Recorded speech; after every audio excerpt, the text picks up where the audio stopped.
Hi guys, and thanks for coming back to the channel. Today we are going to make this absolutely gorgeous necklace, silver on amethyst. In case you can't tell, I'm obsessed with amethyst.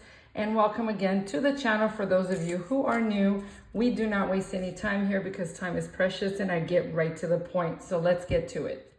For this project, you're going to need some pre-made chain. Choose whatever one you want. It could be pearls, it could be gemstones. I happen to have amethyst because I love it. It's already beaded for you. It's already designed for you. You'll need 1 lobster clasp and 2 jump rings. Step 1, we're going to open our jump ring. Remember, the jump rings are always open back to front. You guys see that? All right. Attach it to one end of the necklace.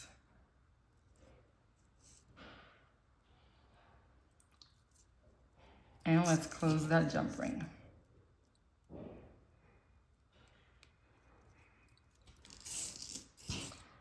Step 2, we're going to open up the second ring. Remember, back to front or front to back. We're going to attach this one to the lobster clasp. In my case, that's the closure I chose. And we're going to feed it right through the very end of the other.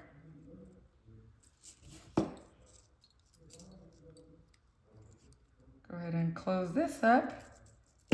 And voila, my friends, in under 1 minute, you have just made a gorgeous necklace to gift or for yourself. How many styles can you make?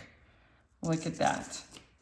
I hope you liked this video. Stay tuned for the next following ones where I continue to give you easy access to making jewelry in the fewest steps possible. Like and subscribe, and I'll talk to you guys on the next one. Take care.